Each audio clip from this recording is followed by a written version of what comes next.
TV 2020 ekranlarından mutlu günler, mutlu akşamlar sevgili izleyenler. Gündem özel programında Diyalog Medya Grubu Genel Yayın Yönetmeni Sayın Reşat Akar'la birlikte sizlerleyiz. Evet, bugün ilk olarak elektrik konusuyla başlayacağız.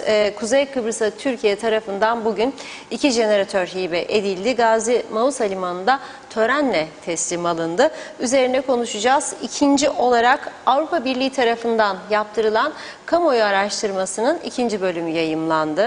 Buna göre halkın meclis, hükümet ve cumhurbaşkanlığına yönelik memnuniyetinin çok alt seviyelere gerilediği gözlemlendi. Konuyla ilgili vatandaşlara da sorduk. Mevcut durumla ilgili röportajlarımız var, sizlerle paylaşacağız. Öte yandan Mersinlik yangını ile ilgili komite kuruldu biliyorsunuz. Komitenin görev ve yetkileri belirlendi. 3 ay içinde sonuç hedefleniyor. Son olarak da ele alacağımız konu Yeşil Hat tüzüğü çerçevesinde Güney Kıbrıs'a ilk zeytinyağı ihracatı gerçekleşti ve bu durum kuzeyde de memnuniyetle karşılandı. Yine bu konuyu da gündeme taşıyacağız. Hepsi ve daha fazlasıyla sizlerleyiz. Evet, Reşat Bey merhaba. Merhabalar Funda Hanım. Herkese hayırlı günler dileyerek başlayalım. Evet. Bugün tabii elektrik denince Kuzey Kıbrıs'ın bitmeyen çilesi derim ben. Kuzey Kıbrıs'ın çilesi, en büyük çilesi elektriktir. Ne zamandan beri? Yıllardan beri. Şimdi önce bugüne gidelim. Gazi Mausa Limanı'na 2 tane 25 megawatt gücünde jeneratör geldi ve büyük bir memnuniyet yarattı tabii bu jeneratörlerin gelmesi. Başbakan Ünal Üstel, Maliye Bakanı Sunat Atun, Başbakan Yardımcısı Turizm, Gençlik ve Çevre Bakanı Fikri Ataoğlu, Gazi Mausa Limanı'na giderek gemiyi karşıladılar. Ve gördüğünüz gibi bayraklar açıldı. Jeneratör karşılaması bu. Tabii oraya bence bir de mehter takımı koymak lazımdı. Mehter marşıyla karşılansa daha iyi olurdu. Başka bir ülkede yoktur bunlar. Olmayabilir. Yani ama burası bize özgü, farklı bir cennet parçası. Herhangi bir ülkede, Avrupa ülkesinde jeneratör geldi diye başbakanın, bakanların yardımcısının oraya gitmesi, bayraklı karşılama yapması görülmüş, duyulmuş bir olay değildir. Ama bizde de bu bir ilk değildir. Bakın, şimdi suçlayanlar vardır. İşleri güçleri yok, gittiler jeneratör karşılarlar. Nasıl bu durum falan? Ama bu ilk değildir. Bakınız, bu ilk değildir. Şimdi önce bundan bahsedeyim ve gerisine götüreceğim sizi. Çünkü arşiv, daima söylerim, arşivcilik çok önemli bir olaydır. Meslek hayatında arşiv meraklısı olursanız, kayıtları tutarsanız günü gelir size yol gösterici olur. Ve halkı da daha iyi bir şekilde aydınlatmış olursunuz. Bugün konuşalım. Bu bayraklı tören karşılaması sonrasında açıklamalar yapıldı. Bu 2 jeneratörün bu gece tırlara yüklenerek Gazi Mausa'dan Tekneci'ye doğru hareket edecekleri, tabii polis korteji eşliğinde ve bunlar saatte belki 10 kilometre, 12 kilometre falan, çok dikkatli gitmesi lazım. Ağırlık var çünkü jeneratörlerde. Yarın sabah Tekneci'ye varması, 10 gün içinde de monte edilmesi bekleniyor. Toplam üretim kapasitesi ikisinin 50 megawatt. Bu Kuzey Kıbrıs'ın enerji açığını kapatır mı? Eğer Aksa'dan almaya devam ederlerse günde 100-110 megawatt, o zaman kapatır. Alamazlarsa önümüzdeki kış aylarında yine sıkıntı yaşarız. Yine yetmez. Ama iyi mi? Evet, iyidir. Ama teşekkürler Türkiye mi? Evet, teşekkür Türkiye. En azından bunu gönderdi. Farklı iddialar var bu jeneratörlerin üretim kapasitesi ve kullandığı yakıt konusunda. Ona da değiniriz. Şimdi Ünal Üstel Bey diyor ki 10 gün içinde devreye girecek ve enerji açığını gidermek hem de tamamen çözmek için diyor biz canla başla çalışıyoruz. Soruluyor kendisine orada. Artışlar ne olacak elektrik fiyatlarında? O da diyor ki enflasyon, döviz artışı, Rusya-Ukrayna savaşı enerjide maliyetleri artırmıştır ve biz de bunu diyor halka yansıtmak zorunda kaldık. Halk daha dikkatli kullanmalıdır enerjiyi diyor. Maliye Bakanı Sunat Atunda Kıptek'in mali yapısındaki sorunlara dikkat çekiyor ve diyor ki 2 milyar Türk lirasını aşkın borcu var bu Kıptek'in diyor. Ama diyor kaynak yaratıp bu borçları ödemeye başladık. Nereye? Bildiğim kadarıyla 500 milyon Türkiye'den gelen yardım bloko edildi ve Kıptek'e aktarıldı. Şimdi bu karşılama törenini gördük. Başka bir ülkede olamaz yani jeneratör karşılaması. Otel yatırımı gider, açarlar, Anastasiadis bizzat gider, temel atmaya gider falan ama jeneratör yani o kurumun zaten görevidir. Yani kurumun bunu normal zamanda yapması lazımdı. Varsa bir kurum ki var, adı var yani Kıbrıs Türk Elektrik Kurumu. Bir ayda 3 defa yönetim kurulu değiştiren bir kurumdan söz ediyoruz. Ama bunun benzeri ne zaman yaşandı? 14 yıl önce. Eğer bir ay daha bekleselerdi, bugün 29 Haziran, 29 Temmuz'u bekleselerdi tam denk gelirdi. 29 Temmuz 2008'de 14 yıl önce benzeri bir durum yaşandı. O günde 70 megawattlık 4 ünitelik dizel santral Gazi Mausa Limanı'na geldi ve onu da o dönemin Başbakanı Ferdi Sabitsoy'la o dönemin Maliye Bakanı Ahmet Uzun limandan izledi inişini jeneratörlerin. Çünkü o dönemde de çok ciddi elektrik kesintisi vardı. Ve dönemin Maliye Bakanı Ahmet Uzun'un açıklamasını o başlıkta görüyorsunuz.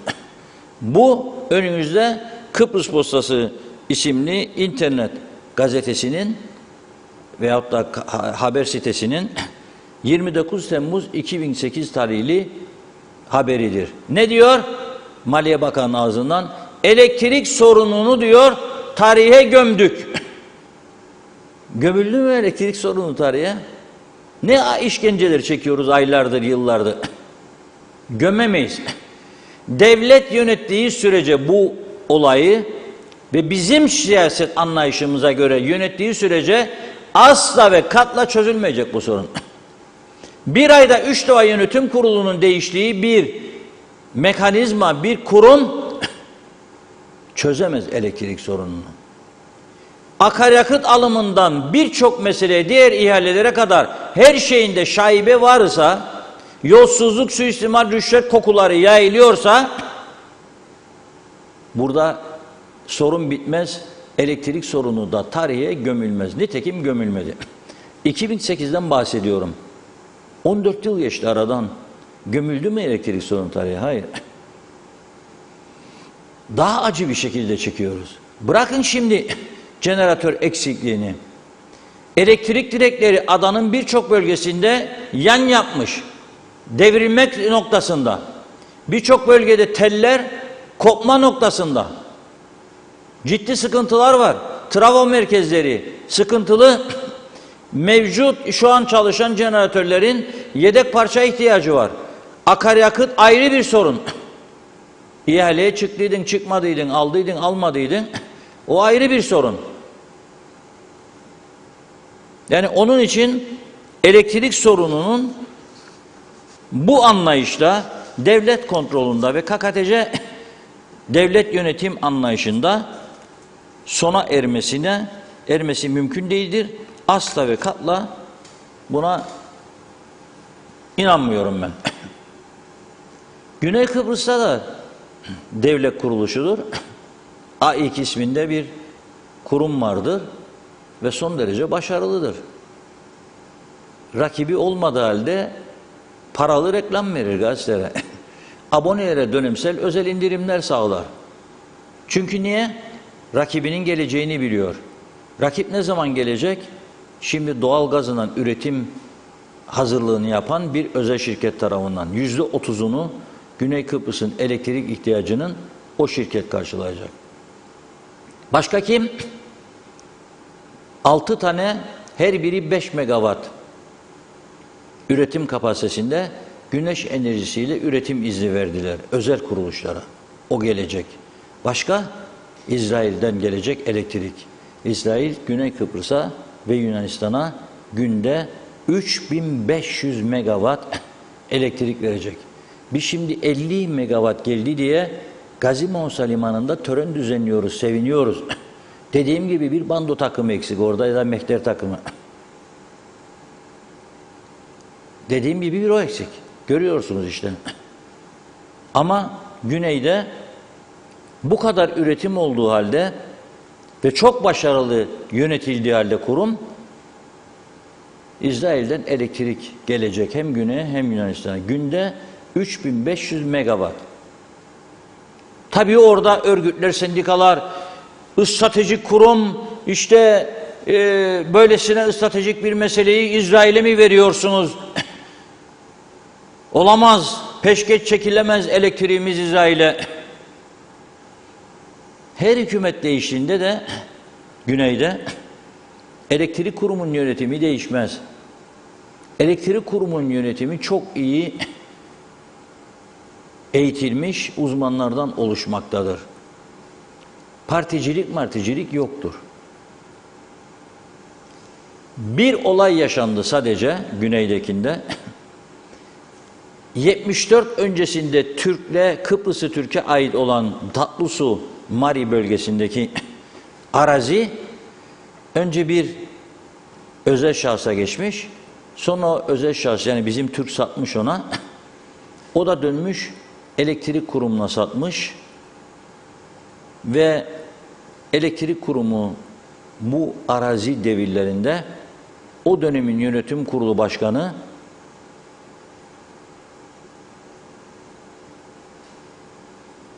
Demokrat Parti'nin de genel sekreteriydi, DİKO'nun avukat, rüşvetten yargılandı.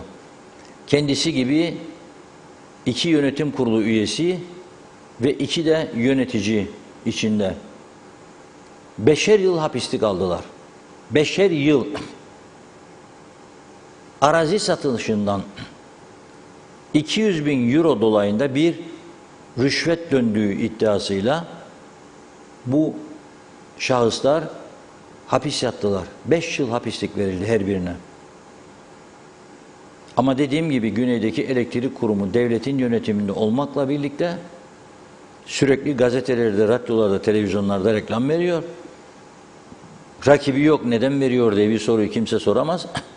Duyuru yapıyor, özel dönemlerde özel indirimler yapıyor, tasarruf çağrıları yapıyor belki. Bir takım konulardaki gelişmeleri de halkla paylaşıyor. Ama rakibi geliyor mu? Geliyor.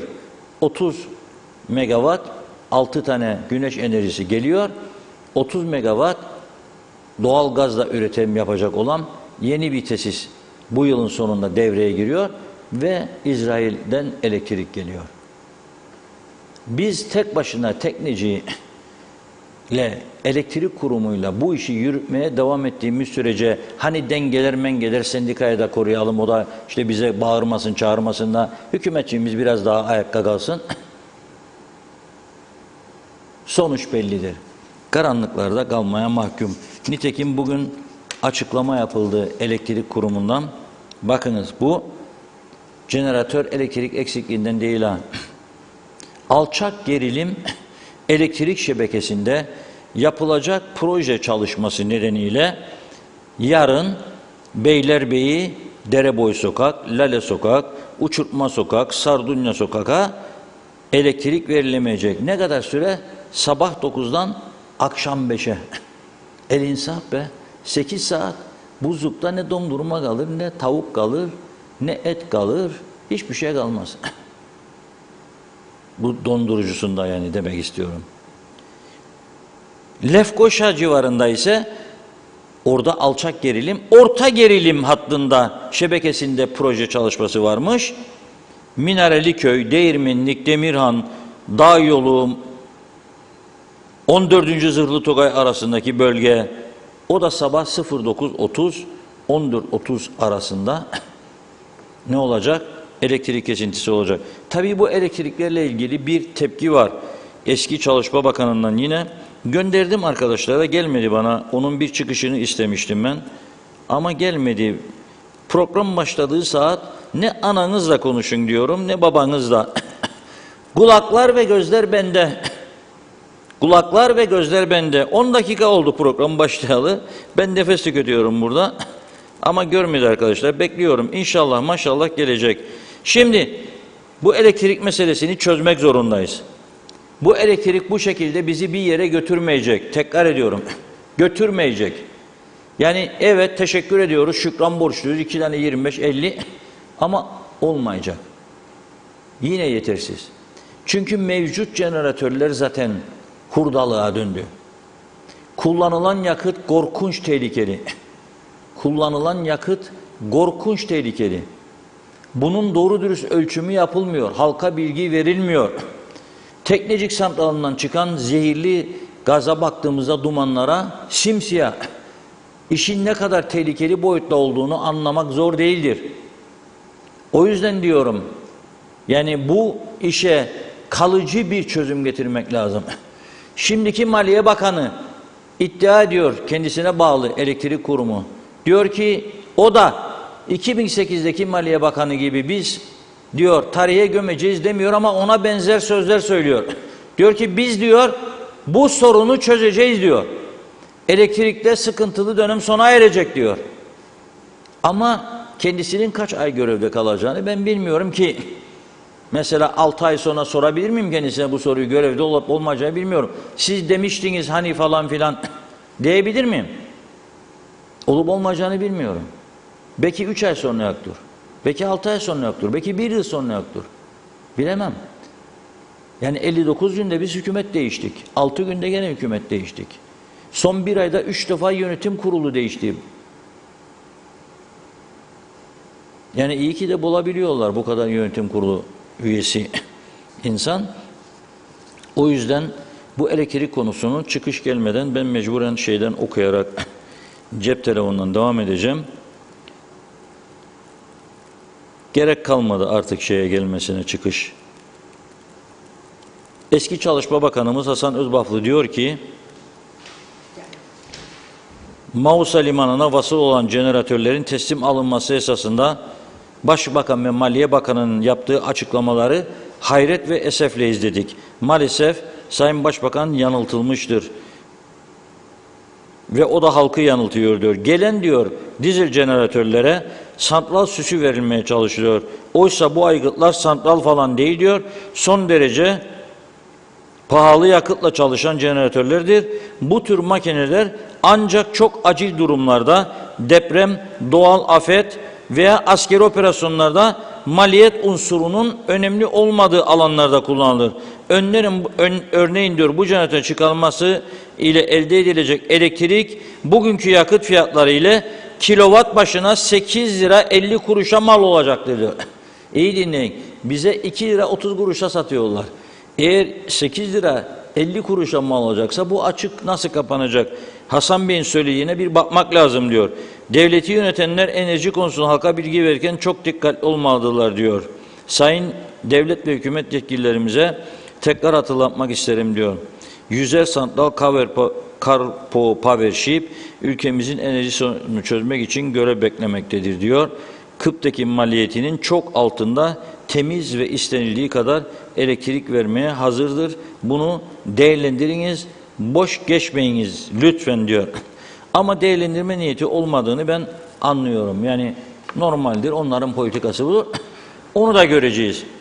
Onu da göreceğiz çünkü çok ciddi vaatleri vardır ortada. Evet Hanım, başlayalım. Böylece başlayalım. Çok teşekkür ederek.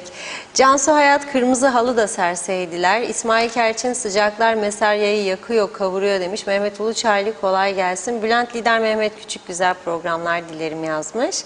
Ali Bilen de kolay gelsin diyor. Ahmet Halil de. Evet, Bülent Lider Mehmet Küçük, bizler Kıbrıslı Türkler tarihe gömüldü. Doğrudur, hak veririz kendilerine. Gürdal Seren Güçlü kolay gelsin, iyi yayınlar diledi. Ali Bilen, Kıbrıs'a gelmek istiyorum, gelemiyorum. Her şey çok pahalı. Emekli maaşıyla nasıl gezelim, öyle değil mi Reşat Bey? Türkiye'den selamlar. Saadet Erdemci, pazar günü evin karşısında trafo var. Kıvılcım attı, altında kuru otlar yandı. Evdeydim, söndürdüm. Direkt yan yattı, ilgililere duyurulur, resim çekip atarım demiş. Kolay gelsin. Erkan Kaya, selamsız bandosu gibi jeneratör karşılamaya gerek yok. Bir de deve kesseydiniz bari. Belgin Rıfat, tüm dünya yeşil enerji arayışında, bizimkiler hala da pahalı ve daha zor enerjiye ulaşabiliriz yarışında. Özeş Oğuz, Ahmet Uzun elektriği tarihe gömdük dediğinde nüfus bugünkü nüfusun ancak yarısıydı. Cengiz Mene, evet, Ercan Kavşağı'nda yolun içinde çok büyük bir çukur var. Dün arabanın tekerlekleriyle içine düştüm diyor. Hazır devireyim. Yol yapıyoruz. Bir de Dilekkaya Gaziköy yolu gibi demiş. Pardon, akşam size Dilekkaya'da anlattılar. Ben de oradaydım. Çok güzel program oldu. Ali Bilen, uçak paraları, gemiyle gelmek istesek inanın her şey çok pahalı. Canlı yayından seslenin lütfen, biraz indirime gitsinler. Kıbrıs'ımıza turist gitsin lütfen, seslenin diyor Ali Bey. Doğan Falyalı, Türkiye bizi hiç bir zaman ne aç ne de açıkta bırakmaz. Gelen jeneratörler son teknoloji dediklerine göre 1 litre yakıtla bir gün çalışıp elektrik üretecek. Böyle değilse bilen açıklasın. Can Özyiğitler, yorumsuz, bu ülkede rüşvet en üst seviyededir. Bu kahramanlar eğer cesursalar nereden buldun yasasını getirsinler bakalım. Mustafa Cici Baba, insanlarımız açız diye haykırır, muhatap alıp da konuşan yok, yazıklar olsun diyor. Ali Bilen, bugün Türkiye'de asgari ücret belli olacaktı, konuştular, reklama girdiler, bir daha çıkmak bilmediler. İnşallah hiç çıkmazlar, millet vatandaş onları bekliyor. Kıbrıs'ta asgari ücret zammı var mı diye sordu. Erol Hasan Avustralya'dan hayırlı günler dilerim, selamlar. Evet, Nazım Enalbant, sizleri her gün akşam saati gelince her şeyi bırakıp sizin vereceğiniz haberleri dinlemeye odaklanırım. Yıllardır bir adım hiç ilerleme olmadı. Önce kazanmada her şeyi yaparız diye söz verirler. Kazandıktan sonra verdikleri sözler hep orada kalır. Herhalde derler ki ben kazandım ya deyip kulaklarını kapıyorlar. Halkımıza yazık değil mi? Neden senelerdir bu elektriği çözemediler? Üzgünüm yazdı. Eser Yurteri, iyi yayınlar. Evet, Ali Bilen de diyor ki desenize Kıbrıs halkı için elektrik zamları yolda. Günay Şeherli, Covid-19 geçirenlere çağrı yapıyorlar, numara da veriyorlar ama ulaşamıyoruz. Medya olarak sizden ricamız, bunu araştırıp konuyla ilgili bilgi alırsanız, halkı medyanızla aydınlatırsanız memnun oluruz. Kimlere ulaşacağımızı bilmiyoruz, sağlığımız hepimiz için önemli. Size güveniyoruz demiş, bilgileri bekliyoruz. Belgin Rıfat, güneyde güneş köyleri kuruluyor. Bizde ise sağlıksız ve pahalı yakıtla çalışan sistemlere doğru arayış var. Kıyın artık bu kurumu, özelleştirin. Bu kadar çok yolsuzlukla anılan bir hurda yığınından kurtulun. Bir değil iki ayrı kişiye kiralayın ya da devredin. Belki sizden başarılı olurlar ya da gidip oturun, güneyle anlaşın, oradan alın enerjiyi, anahtar sistemine geçin. Herkes kullandığı enerjiyi ödesin. Sizin hatanız olmasın. Siz de devlet olarak size ait binalardaki harcamalarınızı ödeyin ki bunlar olmasın ve tasarrufa gidin. Sensörlü aydınlatma, klima sistemine girin. Halk mecbur mu sizin aldığınız borçların faizini ödesin? Nerede görüldü %27 faizle borçlanmak? İşte başarınız bu. Birkaç bankayı zengin etmek ve birkaç tüccarı zengin etmek. Bülent Lider Mehmet Küçük, ilerideki 10 sene içerisinde Türkiye devleti büyüyen süper güç olacaktır. Bu ülke dünya ölçeğinde parlak bir yıldız gibi parlayacaktır. Mükemmel altın trene binenler binecektir. Treni kaçıranlar eli mahkum kalacaktır. Yurttaşları şimdiden uyarırız. Bizden ikaz etmesidir sadece. Bu memleket tam bir lider konumuna gelecektir. Yine görüşürüz. Konuşuruz diyor. Nokta. Demre Coşkun, ülkeye gelen jeneratörleri Başbakan Liman da kucakladı. Kuzey Kıbrıs bu adımıyla 1960 yıllarındaki parlak dönemini yaşıyor. Dünya ise 2023'e girmeye hazırlanıyor. Rüzgardan, denizden, çöpten cayır cayır elektrik üretiyor. 50 sene geriden gitsek de en çok vatanını, milletini, şehitlerini seven ülke biziz. Bu konuda kimse KKTC'yi geçemez. Teknolojide geri kalsak da egemeniz ve dünyadaki bazı Afrika ülkeleriyle eşitiz. Tema Yavaş, yağmurlu Londra'dan selamlarını yolladı. Samet Şahin, peki neden yanlış yapan, halkı kandıran siyasetçiler yargılanmıyor diyor. İsmet Ezel, her zamanki gibi kısa ve net kurban kesilmeli demiş. Enver Taşer, Reşat Bey bu asgari ücretlinin hali ne olacak? Bugün pazara gittim, domates 15, soğan 15, patates 20, şeftali 20. Markete gelince ekmek 7, süt 15. Asgari ücreti açıklamadan daha her şeye %200 zam yaptılar. Nasıl yaşayacağız diyor, ne yapalım bilmiyorum. Ve diyor ki gözümüze bakarak yalan söylüyorlar, hiçbir şey yapamıyoruz. Arif Koruoğlu, Sayın Cumhurbaşkanı'nın santralleri karşılamaya gitmemesine çok şaşırdım. Zeka Üçer de Londra'dan selamlarını gönderdi, iyi yayınlar diliyor. Cengiz Kadiroğlu, daha önce de getirdilerdi, ne oldu demiş. Arın Taşarkan, Memur Sen Kıbrıs Türk Memur Sendikası olarak zamlara yine hayır diyoruz. Engin Sedat Töz'ün zamanında kurulan santrallere UBP gerekli yatırımı ve bakımı yapsaydı bu duruma düşmezdi. CTP zamanında 2008'de nüfus 250 bin, şimdi en az 850 bin. Hüseyin Eminoğlu Kafesli Mahallesi'nden selamlar, kolay gelsin demiş. Hamiyet Hamide kolay gelsin diyor. Teşekkür ediyoruz. İsmet Ezel, protokol basın oradaydı ama hiçbirimiz jeneratörleri görmedik. Kapak açıldı, beyanatlar, olay bitti. Evet, son bir iki mesaj var. Samet Şahin, bir şeyi merak ediyorum. Kıbrıs'ın Türkiye'ye borcu ne kadar? Türkiye para gönderiyor ama Kadir Tatlıtürk, rüzgarla çalışan elektrik elde eden makineler kurulmalı. Ali Bilen de demiş ki ben Kıbrıs'ta Cumhurbaşkanı olsam İnanın elektrik su paralarını bedava yapardım. Kıbrıs halkı bunu hak ediyor dedi. Evet, tamamladık mesajları. Devam edeceğiz. Reşat Bey buyurun. Evet, çok teşekkür ediyoruz güzel mesajlar için. Şimdi tabii bu sürekli yönetim değişimi, sürekli hükümetlerin, bakanların, bakmayanların, müsteşarların, müdürlerin değişmesi, müşavirler ordusunun artması, ne bileyim işte devlete bağlı kuruluşlarda elektrik kurumu, kooperatife bağlı kurumlar, süt endüstrisi kurumu, toprak ürünleri kurumu, buralarda devamlı yöneticiler değiştiriliyor. Gelen iktidar mensupları kendi partisinden de olsa, bir önceki bakan kendi partisinin bakanı da olsa, hatta o bakan şimdiki hükümetli bir başka bakanlıkta bakan olsa bile onun 3 ay önce, 1 ay önce getirdiklerini bu şimdi gelenler değiştiriyor. Neden? Çünkü yol arkadaşım diyor. Aslında kendisi de geldiği görevin ne olduğunu bilmiyor veyahut da çok az biliyor. Öğrenmesi lazım ki bu ayıp değildir, normal olan odur. Ama onu daima alt kadro kuvvetlendirir. Alt kadroda bilgisiz geldiğinde oraya ne oluyor? Bu defa işler ters gidiyor. En basit sorunu bile çözmek bile mümkün olamıyor. En basit sorunu. Bakınız daha önce bahsettim. Girne-Alsancak yolu Türkiye 60-65 milyon TL'yi 10 yıl önce adaya getirdi. 3-4 yılda para durdu. 7 tane Ulaştırma Bakanı değişti. Hepsi de aynı gerekçeye sığındı. 2 tane işte şey var orada, istimlak ev var da çözemedik de çözecek de edecek de edecek da 2 istimlakı 2 istimlak Bakanlar Kurulu kararıyla istimlak edebilirsin. Devlet menfaati için. Parasını ödersin tabii. Bir müteahhit aldı yolun ihalesini, başladı baktı, ben çözerim dedi bu işi. Gitti anlaştı çözdü. Şimdi biz dün gece Halk Meclisi için Direkkaya köyüne gittik. Gerçekten böbrek taşı olsaydı düşürürdük hepsini. Bayağı uzun bir yol, hep çakıl, seke seke üzerinden ve bir izleyicimiz yazdığı bir koca çukur var. Ben de düştüm dün gece toprak yola girmezden önce o çukura. Bayağı da ağzıma geleni de söyledim sebep olanlar için.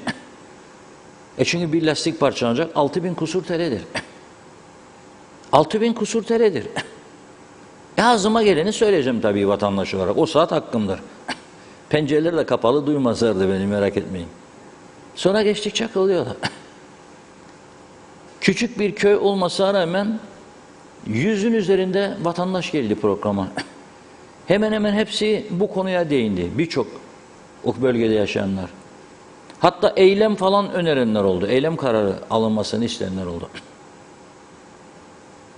Neymiş sorun? Orada da aynı sorun. Orada da 2 tane şey çıkmış yolun kenarından, işte 50 santim galiba giriyorlarmış arazisine. İstimlak sorunu çıkmış. Ve onlar gitti, devletin üstünde çıktılar, ara emri aldılar. Yolu durdurdular, bu kadar insan mağdur oluyor. Ara emri ne demektir? Geçici bir süre, uzlaşı zamanıdır. Bunu da biz ters yorumlamaya başladık. Devlet bu işin üstüne gidebilir. İsterse istimlak eder, yargıyla konuşur, ara emrini kaldırır. Öder parasını açar. Ama işin gerçeği nedir tabii siz de bilirsiniz. Planlı programlı gitmediği için bu işler pay ayıramıyorlar. Bütçeleri yok. Başlayın da Allah kerim gerisi falan filan. Ömrümüz yeterse yapacak inşallah maşallah. Başlarlar. Arkası gelmez. Yürümez. Onun için çok zor bir durumdayız. Onun için siyasilere olan güven yerlerde sürünüyor. Şimdi Avrupa Birliği adına dün de bahsetmiştim. 27 üye ülkede 3 ayda bir kamuoyu araştırması yaparlar. Hem sorarlar işte Avrupa Birliği'ne üyeliğinden memnun musunuz? Şikayetleriniz var mı? Kaç kişi memnun, kaç kişi değil? Ne kadar değişiyor bu memnuniyetler, memnuniyetsizlikler? Kıbrıs'ın da 2 tarafında da yaptırıyorlar. Kuzey Kıbrıs'ta bu işi yapan Göç, Kimlik ve Hak Çalışmaları Merkezi yapıyor bunu. 500 kişiyle yapmış. Araştırmanın 2. bölümü yayınlandı dün. Biz de bunu bugün Diyalog Gazetesi'nde değerlendirdik. Bakınız, halkın %91.57'si ülkeyi yönetenlerin halkın ihtiyaçları doğrultusunda hareket ettiklerine inanmıyor. Bu çok önemli. Halkın neredeyse tamamına yakını ülkeyi yönetenlerin halkın ihtiyaçları doğrultusunda hareket ettiklerine inanmıyor. Bu büyük bir güvensizliktir. Ve memnuniyet belirtisini soruyorlar. Memnuniyet. Hangi kurumlardan memnunsunuz? 1. sırada yargı, 2. sırada polis, 3. sırada ombudsman, denetçi, yüksek denetçi. En az memnuniyet olan kurumlar en dipte Cumhurbaşkanlığı. Düşünün siz, üstünde meclis, üstünde hükümet. Halk ne meclise güveniyor, ne hükümete ne Cumhurbaşkanlığına. Bu da korkunç bir sonuçtur. Efendim bu kiminle yaptı gitti gördü de falan 500 kişi azdır mazdır. O zaman ne azdır değilim ne marazdır değilim. Güvenilir başka bir kuruluşa daha fazla insanla 3000 kişiyle yaptıralım. Örtülü de kaldıysa paracıklar örtülüden verin yaptırın. Çıksın gerçekler ortaya. Ve şuna bakın. Ders çıkarın. En mühimi budur. Ben olsam öyle yaparım. Bu halkın güvenini yitirdiysem ne yapmam lazım onu düşünürüm. Demek ki yanlışlarım var. Yanlış yoldayım. Bunu nasıl düzelteceğim? Ona bakarım.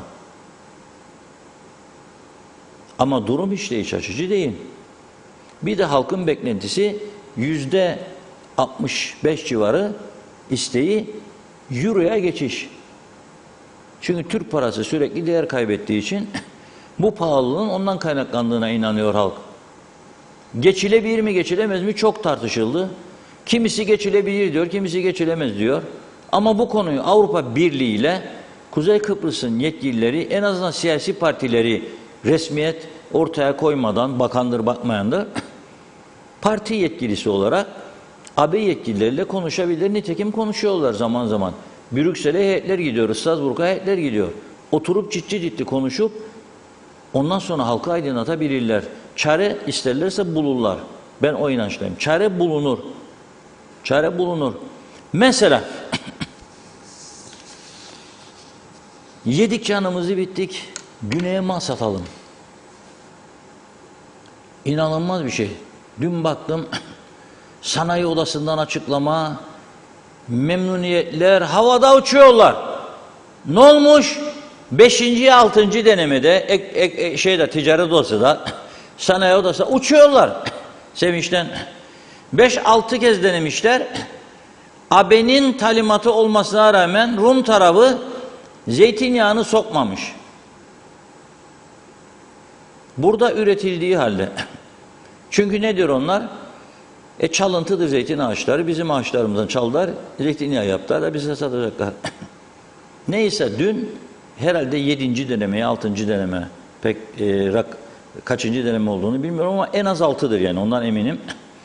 Denemede 150 şişe 150 litre zeytinyağı gitmiş diye aman Allah'ım aman bayram havası davul zurna eşliğinde kutlamalar yapılması lazım. 150 şişe 150 gece davul zurna çalsın. Bandolar boştur, belediyelerde bando takımları var. Yapacak iş yok. Bandolar çıksın sokağa, gece gündüz çalsınlar. Büyük olay. Bir araştırma yaptım. Sadece bir gruba sordum. Oteller grubu. Dedim ki siz zeytinyağını Türkiye'den mi getirirsiniz? Fransa'dan mı, İspanya'dan mı? Nereden? Yok Reşat Bey dediler, yasaktır. Buradan alırız, İthal yok. Zaten getirmeyiz. Ama biz Kıbrıs'tan alıyoruz. Ne kadar dedim. Siz söyleyin bakalım ne kadar olabilirmiş. Size bırakıyorum. Bir yılda sadece Merik grubunun 50.000 litre yağ satın aldığını piyasadan öğrendim bugün. Murat Çetin Bey var müdürü satın almanın. Onu aradım ve sordum. 50.000 litre zeytinyağı. Bak 150 için zil takıp oynuyoruz. Şıklık Rumlar aldı. Sevinelim, ekonomi uçuyor. Peki sorarım size. Ben çok eleştirdim. Ticaret odasını da, sanayi odasını da, öteki ekonomi kuruluşlarda bu pandemi sürecinde. Ağzınızı bir taneniz açtı mı acaba? Turizmi kapattığında eski arkadaşlar, Pilli Beyler ve diğerleri. Tamamen kapattınız ve durdu oteller. Almadılar tabii ya ama turist yok. Bütün çarkı durdurdunuz. Üreticinin elinde kaldı zeytinyağı. Şimdi 150 şişeye bayram havası. Hiç ihtiyacın yok senin. Hiç ihtiyacın yok. Güney Kıbrıs bu yıl 1,5 milyonun üstünde Rus turist bekliyordu. Ve bu Avrupa Birliği'nin ambargosu yüzünden Rusya'dan turist kabul edemiyor. Ambargo koydular, ekonomik ambargo. Şimdi soruyorum, akıllı bir yönetim olsaydı ülkemizde bu 1,5 milyonun 1/3'ini, 500.000'ini buraya çeksin, 1/5'ini, 300.000'i çeksin, zeytinyağı yetişmez, ithalata açacaklar. Portakal yetişmez, ağaçlarda kaldı. Badades yetişmez, üreticinin elinde kaldı uzun bir süre. Badades de şimdi değer buldu. Domates, karpuz yetişmez. Karpuzu bir ay sonra gene ineklere yedirecekler. Yetişmez. Bu işin tüketimi var. Turist gelirse yerli üretim pazar bulur. Nasıl getireceğiz? Kafa yormak lazım. Uçağın yok. Rusya ile çalışan şirketlerle görüşmeler. Güney'e götürenler kimlerdi? Bakın bakalım, bir Türk'ün yönettiği şirket var. Anix Turizm. Bazı günler 7 uçağı inerdi. Larnaka'ya baba bunun iniyordu. Bulun o insanları, getirin Kıbrıs'a. Davet edin. Yok sizin ayaklarınızın altına kırmızı halı. Ankara gidiyorum 15 dakika görüşeyim geleyim ya. Hatay'da konferans vereceğim diye. O gidiyorsun Sayın Cumhurbaşkanım, bakanım, başbakanım öpüşmeler. Güle güle git, güle güle gel. Uçağa el sallama. Uçak geldiğinde de hoş geldin, gel öpeyim. Halı serilsin yere. Oraya değil halıyı, Oraya buraya turist getirecek adamların ayaklarının altına sereceksiniz. 500 bin Rus'u bu tarafa kaydırsın. Çünkü büyük bir kısmı da Türkiye'ye gidiyor. 500 bin bu ülke hiçbir şey istemez. Paraya boğulur bunun için. Narenciyeci de para kazanır, badadeci de kazanır, karpuzcu da kazanır, üzümcü de kazanır, zeytinyağı çıkaran da kazanır. Nar suyu çıkaranlar da kazanır. Ama niyet olması lazım. Sarıldık Rum tarafına satacak. 150 şişe. İnşallah satalım. 1500 satalım. Ama burada sadece bir kurum 4 otel 5 otel 50 bin litre yağ çekiyor sana. Ama oteller kapandığı zaman, turizm kapandığı zaman hiçbir ekonomik kuruluşu yanında bulmaz. Hiç kimseden destek görmezler. Çalışanları 1500 lira mahkum ettiler. Onu da ödemediler çoğu zaman. Süründürdüler bütün çalışanları. Ve birçoğu terk etti, memlekete gitti. Şimdi kaliteli eleman bulmakta zorlanıyorlar. Evet. Bir makama gelmek için çırpınmak başka bir şeydir. Geldikten sonra gereğini yapmak başka şeydir. Üretmek lazım. Turizm Bakanı gitmiş de karşılamış jeneratörü ya. Arkadaş, %29'dur otellerde doluluk oranı. İlk 5 ayın. Bunları nasıl doldurabiliriz? Bunun için çalışın. Gidin zorlayın o turizmcileri, getirin Kıbrıs'a.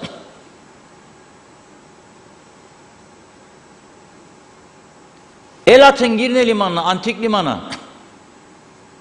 Buradan söylediğimiz zaman kötülük ediyormuşuk. Ne kötülük ediyorum? Ben bu ülkenin iyiliği için çalışıyorum, burada çabalıyorum. Seni teşvik etmeye çalışıyorum, temizleyesin oraları diye. Adam edesin diye. Sahiplendiresin diye. Ve bu işin tek çıkar yolu vardır.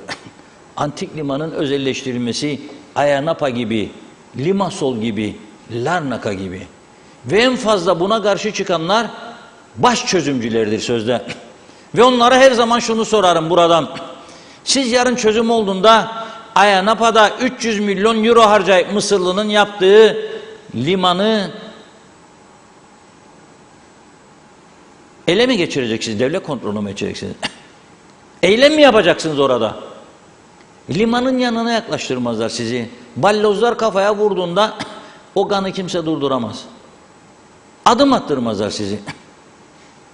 Larnaca'yı mı kapatacaksın? Limassol'u mu kapatacaksın?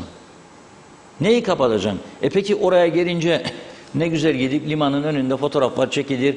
Geldik Larnaca'yı gezdik sahilde. Oh be ne güzel. Geniş kaldırımlar, yeşillik. Bakın marina, liman, tekneler dolu burası. Çok güzel. Bizim kendi tarafımızda, kendi ülkemizden için yapmayalım bunları.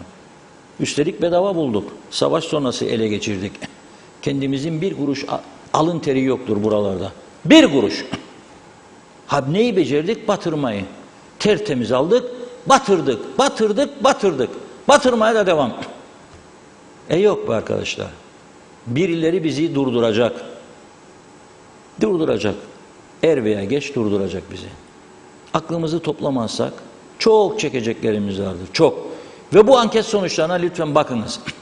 Bu anket sonuçları Avrupa Birliği'ne gider. Derler ki adamlar baktığında buna ülkeyi yönetenler halkın ihtiyaçları doğrultusunda hareket etmiyor lafını duyduğunda %92'si ne derler burası için? Bunlar kendi kendilerini bile yönetemiyorlar. Biz hangi yüzde gidip de diyecek diğer tarafa eşit dönüşümlü cumhurbaşkanlığı verin bunlara? Yapamazlar. O yüzden tedbir alması lazım. Bir de sorduk halka. Siz memnun musunuz arkadaşlar? Bilmiyorum hazır mı o şeyimiz? Evet. Röportajlarımız hazır mı? Hazır. Hazırsa izleyelim bakalım. Sıradan vatandaşlar, arkadaşlarımız mikrofonu uzattı. Ömer Kadiroğlu. De ba deyim sağa dedi. Yani ben sorayım siz cevap verin. Dinleyelim. Ülkenin bugün içerisinde bulunduğu durumdan memnun musunuz? Hayır. Nedir sizi rahatsız eder? Her şey Mesela söyleyeceğim. baştan sona yönetim, pahalılık, Bir insanı ne rahatsız ediyorsa her şey var şu an. 2 yıl sonra yaşanan bu sorunların ortadan kalkacağına inancınız var mı? Benim yoktur. Tsunami lazım. Eğer çözüm nedir diyorsan tsunami lazım. Hani bir suyla dolacak ada tekrardan doğacak. Ve o zaman anka kuşunun gözyaşlarından, külünden doğduğu gibi yeni bir sistem, yeni bir yönetimle belki çıkarız bir yere. Hangimiz memnunuz? Kimsemiz memnun değiliz tabii ki. Vallahi bizi rahatsız eden aslında bir baktığımızda ekonomik şartlar. Bir kere hayat şartları %50 düştü. Maalesef aynı şekilde devam ediyor. Yani alınan bir önlem yok, bir çaba yok. Herkes elinden geldiği kadar gayreti koyarak bir şekilde geçinmeye çalışıyor. Sıkıntı bu yani. Şu anda da bir çözüm olacağını da bu eğer döviz kurları eğer şey etmezse, düşmezse bu olayın, bu şeylerin halen daha devam edeceği kanısındayım. İnancım kesinlikle yoktur. Ancak inancım şudur. Burada yapılacak aslında çok basit bir şey vardır. En erken bir zamanda tüm alınanların, verilenlerin dövizden endekslenmesi lazım. Eğer döviz endekslenirse 2 yıl sonra değil bu, 6 ay sonra her şey güllük gülistanlık olur. Çok memnunum canım. Bak marketi gezenlere bakın, türbe gezip gibi hiçbir şey almayıp sadece seyrediyor insanlar. Devlet büyüklerimiz sağ olsunlar, hepsinin hali sıhhati yerinde. Yaşasın padişahımız diye bir laf vardır. Seçimde görüşeceğiz ama merak etmesinler. Nedir sizi en çok rahat? Ekonomik olarak hiçbir şey yok. Halkı rahatlatıcı önlem yok. Bu halk ne yer, ne içer, nasıl geçinir, çoluk çocuk geçindiren var, bunu düşünen yok. Sadece bir gösteriş peşinde, işte bir şeyler yapma çabası da göstermiyorlar. İşte 50 tane hazır yiyici meclisin içerisinde gidiyor, işte biraz kavga, biraz şamata, bir şeyler yapacağız ama bakın hiçbir şey yok.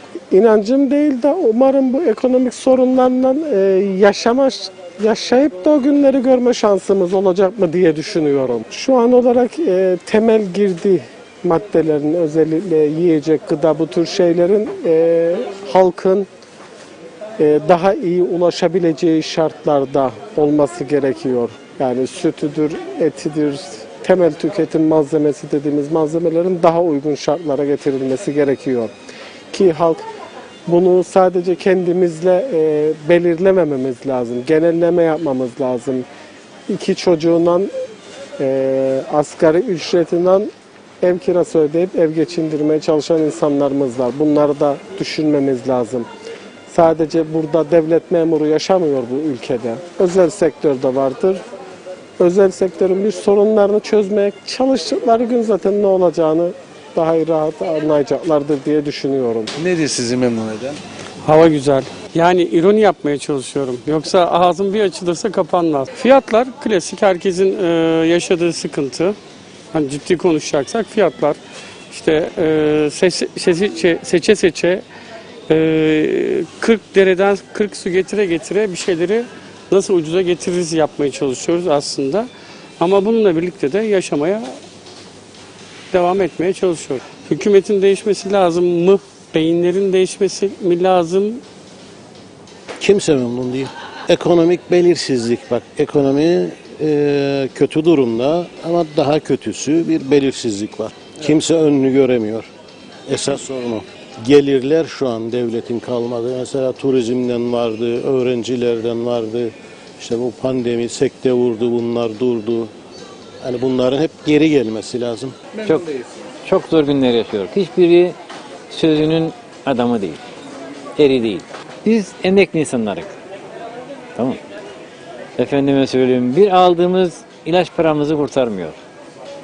Efendime söyleyeyim, yapılan bir şey, yani verilen bir söz yerine gelmesi gerekir ki bu halk zümrede huzur içinde yaşasın.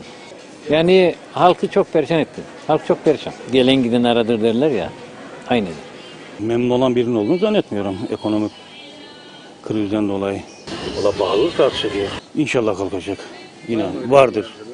Çünkü hükümet elinden geleni yapmaya çalıştığına inanıyorum. Dünya genelinde olan ekonomi ülkemizi de vurdu. düzeleceğine inanıyorum. İnanmak zorundayız. Yani yapacak başka bir şeyimiz yok. 2 yıl içinde Türkiye'nin düzeleceğine inandığım için burada onun için dolayı düzelecek diye inanıyorum. Hiç. Ne için? Yani ne alırsak korkarak alıyoruz, hesaplı alıyoruz. Tane tane. Bu gidişatla hayır. Gittikçe daha durum kötüye gidiyor. Birlik yok, beraberlik yok, tutum yok. Hep bundan kaynaklanıyor. Çok memnun değilim. Pahalılık, çok aşırı pahalılık. Fiyatlarda hiç uygunluk yok. Hiçbir marketi tutmuyor. Kalkabilir. Zaman gösterecek. Bu bütün dünyada bu sıkıntı var. Tabii ülkemizde küçük bir ülke olduğu için, bir tek desteği veren Türkiye'miz olduğu için ufak tefek sıkıntılar var. Vallahi gidişat ekonomiyi iyiye doğru gidecek Türkiye sayesinde. Türkiye'nin destekleriyle bir yere varılacak.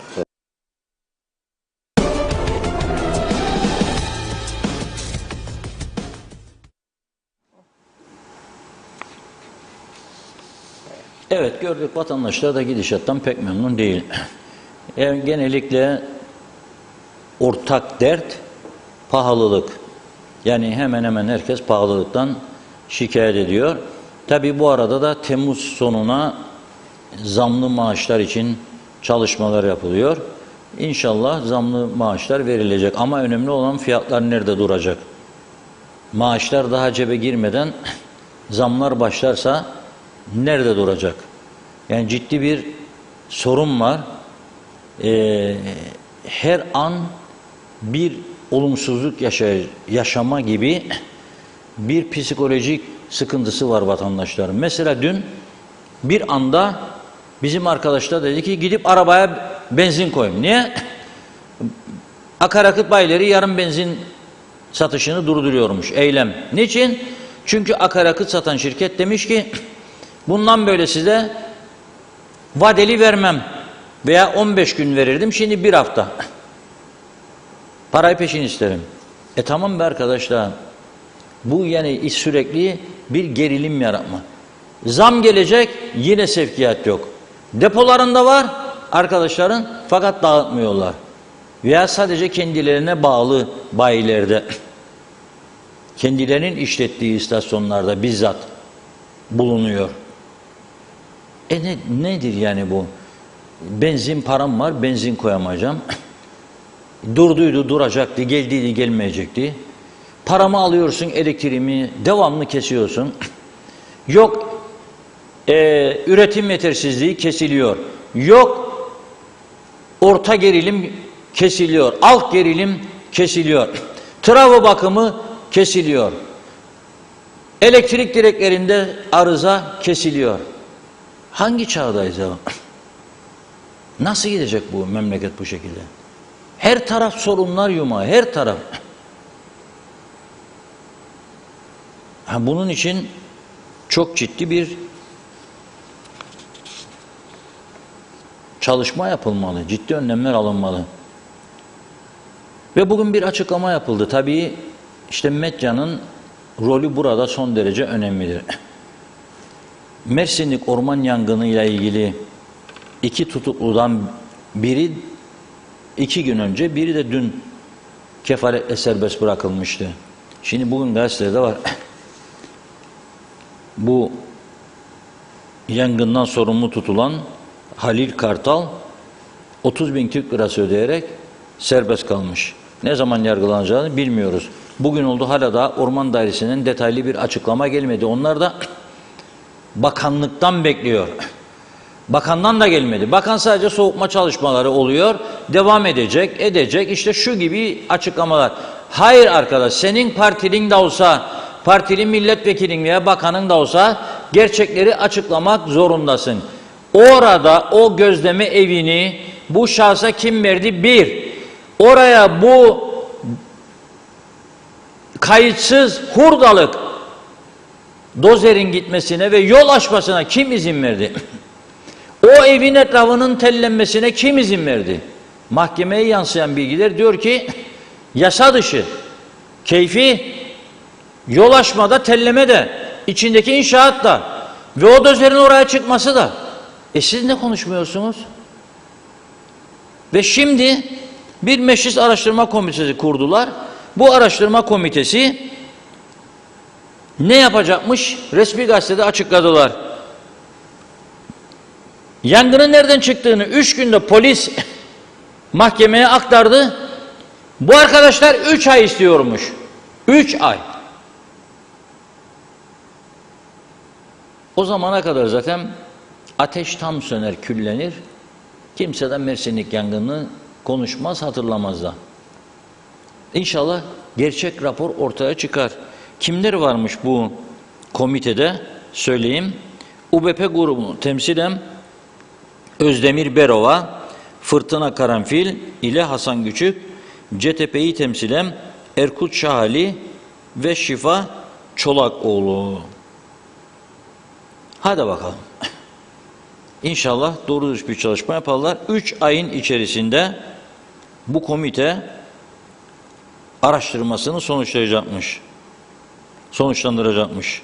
Şöyle diyor, komitenin yetkileri, araştırma komitesi bakanlıklar ile genel ve katma bütçeli daire, kurum ve kuruluşlardan, yerel yönetimler ile mülki yönetim birimlerinden, anayasa ve yasa uyarınca oluşturulmuş özel ve özel kuruluşlardan, kamu tüzel kişilerinden, kamu iktisadi teşebbüslerinden, kamu kurumu niteliğindeki meslek kuruluşlarından, kamu ile ilgili dernek, kurum ve kuruluşlarından, gerçek ve tüzel kişilerden bilgi istemek, bunlarda inceleme yapmak, ayrıca araştırma ile ilgili her türlü belgeyi görmek, bilgiyi almak, araştırma konusuyla ilgili Başbakanı, Bakanlar Kurulu üyelerini ve tanıklıklarına gereksinme duyulan diğer kişileri tanıklık yapmak üzere çağırmak ve onları sorguya çekmek yetkisine sahiptir. Araştırma komitesi ayrıca gerekli gördüğünde uygun bulacağı uzmanların görüş ve bilgilerine başvurabilir. Ya orman bundan yandı, bu dozerden. Bu dozerciyi o evin sahibi, ona talimatı veren patronu 2 çağırırsınız komiteye. Sonra dersiniz ki sen bu yasa dışı inşaatı nasıl yaptın? 1. Kim sana izin verdi? Var mı izin belgen? 2. Bu tellemeye yasa dışı olduğu mahkemeye yansıdı. Bunu kimden izin alarak yaptın? 3. Bu dozeri kimden izin alıp oraya götürdün ve yol açtırmaya çalışıyorsun? 4.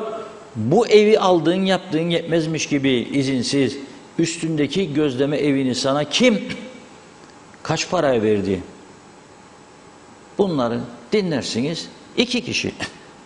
Ondan sonra onun sana verdiği isimleri davet edersiniz. Milletvekili olsa da, bakan olsa da, bakmayan olsa da oraya davet edersiniz. Orman Dairesi müdürünü de ve o dönemin bu izinleri veren müdürü de ona kimin talimat verdiğini o anda çıkarırsınız ortaya. 1 saat bunları dinleyeceksiniz. 1 saatte diğerlerini 2 saatte bitti bu iş. Başlarsınız raporu yazmaya. Ama iki tarafta, bu iki partinin de döneminde olduysa bunlar, aynen KTHY meselesindeki gibi o bir şey, bu bir şey, yok sen yaptın, yok ben yapmadım, yok o yok, bu sonuç çıkmaz. 20.000 dönümlük orman arazisinin yanması kalır yanımıza ve zehirlenmeler kalır. Bu böyle. Gerçekten üzücü bir durum. 3 aymış. 3 ay. Yani Kıbrıs gibi minnacık bir yerde yangının sebebi belli ha ortada. Mahkemeye yansıyan bilgiler var, sana kolaylıkla iş yapma imkanı. Ama niyet yok. Çünkü izin verilen süreçlerinde sorumlu olanlar var. Ne olacak? Yani arkadaşlarınızdır diye göz yumacaksınız. Parti başkanınızı siz dokunulmazlığını kaldırdığınızda o da memleketten kaçtı. Da şimdi milletvekilinize, bakanınızsa bu işin sonucunu almayacak mısınız siz? Nasıl yapacaksınız bu işi? Bunun bir cevabının olması lazım. Yahu siz bir marketten 2 tane aç olduğu için 2 paket cips alan adamı, kadını 6 ay hapis yolluyorsunuz yasalarınızda. Da ormanlar yandı, 20.000 dönüm. Ciğerimiz yandı. 6-7 tane hava aracı, bütün itfaiye araçları, sivil savunma, askeri birlikler vücutlarıyla siper yaptığı askerlere dedi komutanları, yanarsınız ama ateş geçmez dedi. Ve onlar da durdu orada, siper yaptılar vücutlarını. Kimin için? Siz bu icraatçıkları yapasınız ya, kişiye özel. Yok. Bu olmaz. Yani bunu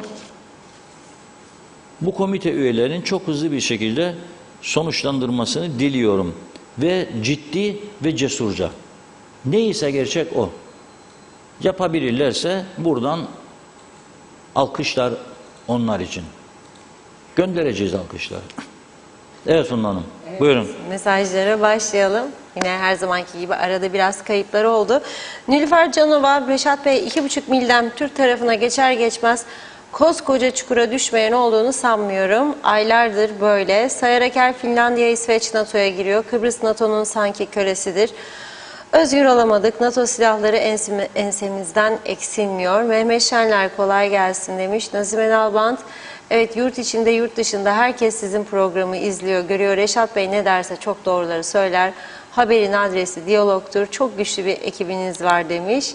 Çok teşekkür ederim. Allah hepimizi korusun. İnşallah zor olan günlerde elbet geçecektir. Devamlı seçimler olursa hiçbir işte ileri gitmez gördüğümüz kadarıyla.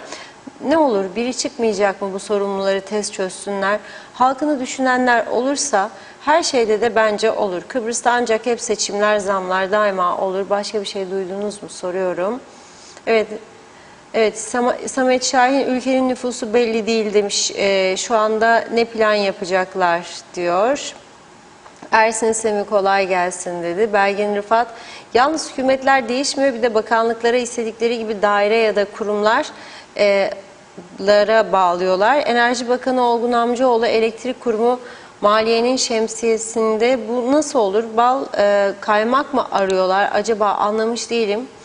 Hiç hakkında kötü bir söz ya da şaibe olmayan tek bir bakan olmasına rağmen, maliyenin içine de doğmasına rağmen adama zorla başka bakanlıklar yaptırıyorlar. Tabii başbakan diş doktoru ya, herhalde diyor köprü tedavisi yapıyor ya da eğreti diş misali dağıtmıştır bakanlıkları demiş. Senin ne işin var limanda? Gitsin bir müdür ya da müsteşar.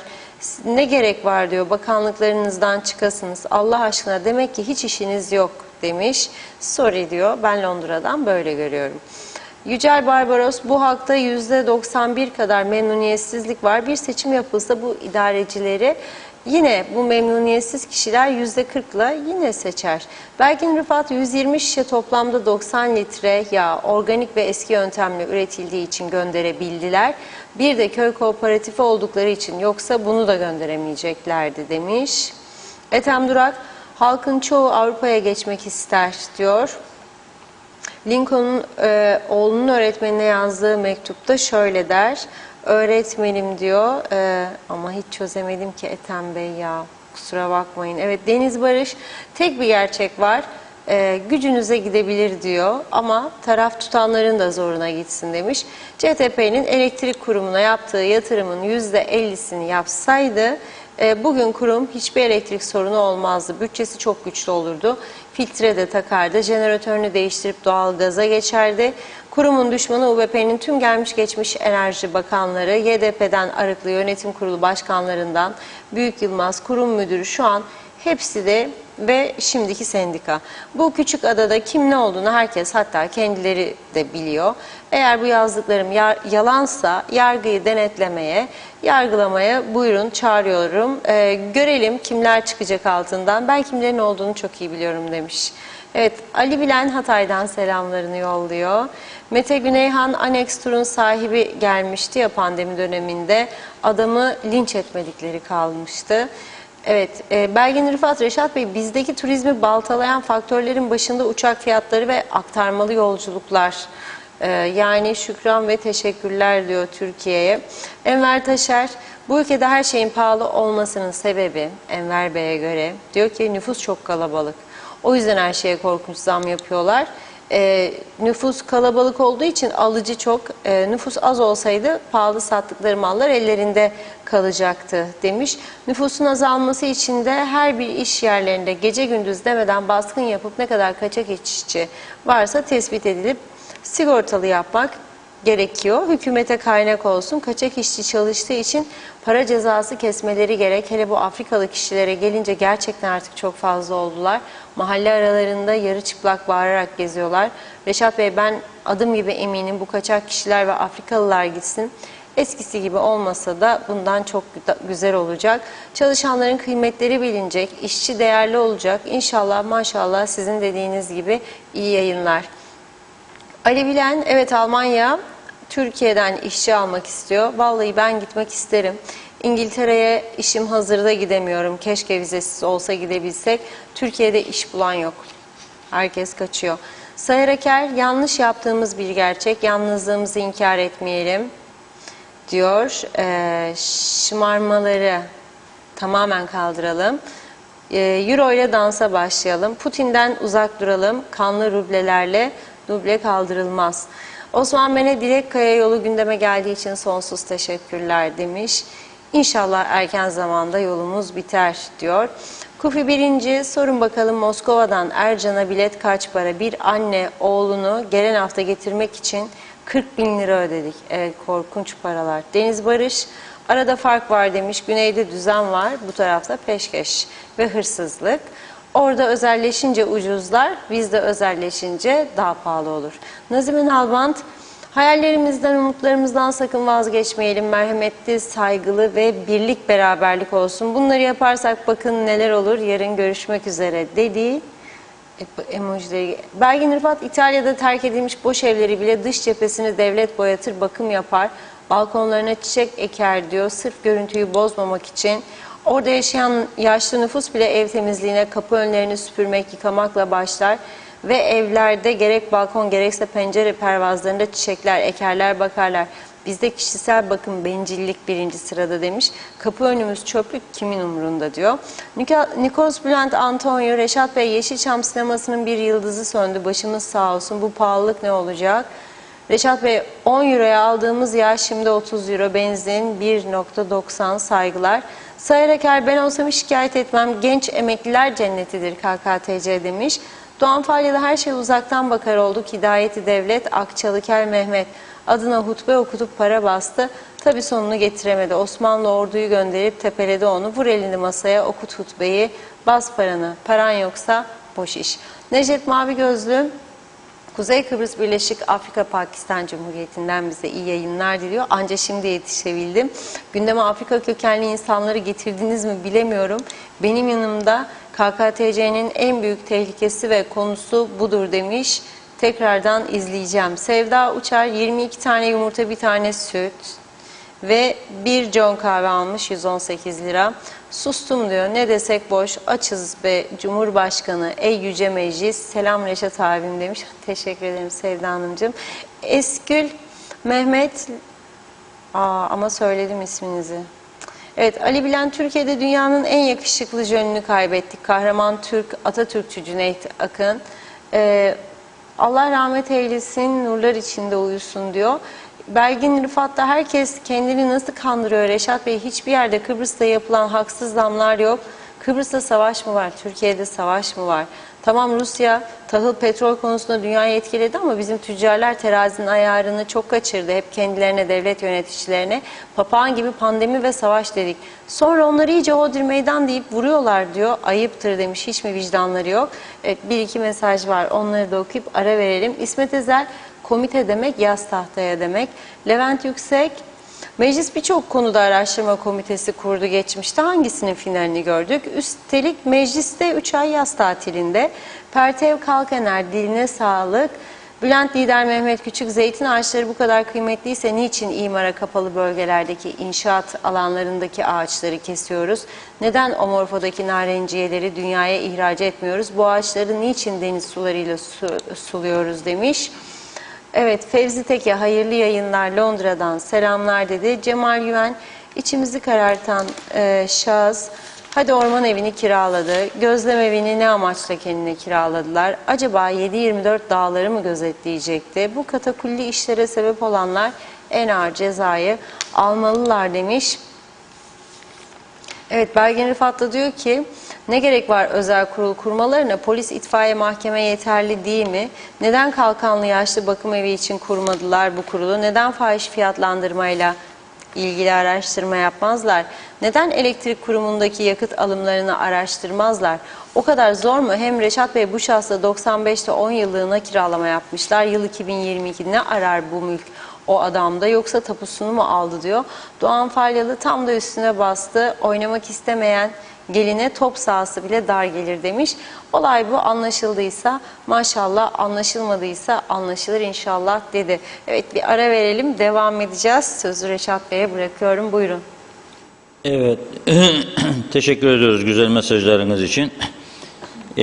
Küfi Birinci'nin dikkat çektiği konu son derece önemli. Bir anne ve oğlu 40.000 liraya mal oluyor gelmesi dedi. Çünkü doğrudan uçak yok Kıbrıs'a. Moskova, İstanbul herhalde. İstanbul, Ercan. Maalesef fiyatlar çok yüksek. Şimdi işte o nedenle özel girişimcilerle anlaşmak, tur operatörleriyle anlaşmak, uçak dahil buraya sefer yapmak. Direkt gelemez uçak ama ne olur? Moskova'dan kalkar, Türkiye'nin herhangi bir havaalanına iniş yapar ve pist başında bekler, 30 dakika dolduktan sonra tekrar motorları çalıştırır, Ercan'a gelir. Düşük maliyetler düşer ve buraya eminim biz şikayet ediyoruz, evet, bir takım olumsuzluklardan, ama güneşlenmek ve denize girmek için Ruslar açısından son derece cazip bir ülkemiz var. Bu ülkeyi istek olsaydı daha temiz bir şekilde muhafaza ederdik ve daha iyi bir ülke haline getirirdik. Plajlar daha temiz olurdu. Yollarımız, sokaklarımız, en önemlisi antik limanımız. 4 yıl geçti aradan, o menderek orada yıkıldı veya 5 yıl zarar gördü. Çevresinde demir koruyucular var ve hala da iskeleti kuruldu. Bir tamiratının yapılmaması kabul edilebilir bir hareket değildir ve hiçbir mazeret de bunu kapatamaz. Efendim pandemi vardı diyecekler. Varsaydı tam fırsattı, turist yoktu, orada sen onu yaptırırdın. Tam fırsattı. Ve bu pandemi tam fırsattı orayı temizlemek için, çöken yolları yapmak için. Para mı vardı? Her yere bulup verdiniz. Korona otellerine verdiniz. Hem de çok paralar. Çok paralar. Korona otellerine. Ne oldu? Buraya ayırabilirdiniz bir miktar pay. Ama yapmadınız tabii. Yapmadığınız için de gerçekten durum iç açıcı değil. Bugün de Sağlık Bakanlığı yeni verileri açıkladı. 22-28 Haziran tarihleri arasında 15.517 test yapmışlar. Sonuç pek iyi değil. 1499, 1500 desen 15.000'de 1500 korona var. Onun için kalabalık alanlara, kapalı alanlara girişte yine maske koydular. Güney Kıbrıs eczacılara ve laboratuvarlara koydu. O da bugünden başladı. Eczanelere giriyorsanız ve laboratuvarlara, kliniklere maske takacaksınız güneyde. Diğer alanlar yine serbest. Yani bu korona tam olarak bitmiş değildir ama netice itibariyle bitmediği halde eskisine göre vakalar oldukça düşüktür. Dikkat etmek lazım gene. Yakın temastan uzak. En tehlikelisi bilmediklerinizle öpüşmeyin. Her şey bitmiş değildir. Ya ben korkmam, olacaksak olurum. O zaman yapacak bir şey yoktur. Cesur insanlar zaten korkmaz. Korona da olur, başka şey de olur. Sizin için çok güzel bir şarkı hazırlamıştık. Onu birlikte dinleyelim diyorum. Yabancı bir ses. Ama ondan sonra bir iki görüntülü konumuz vardır. Onları izleyeceğiz. Sous le ciel de Paris s'envole une chanson Elle est née d'aujourd'hui dans le cœur d'un garçon. Sous le ciel de Paris marchent des amoureux. Leur bonheur se construit sur un air fait pour eux. Sous le pont de Bercy, un philosophe assis, des musiciens, quelques badauds, puis des gens par milliers. Sous le ciel de Paris jusqu'au soir vont chanter l'hymne d'un peuple épris de sa vieille cité.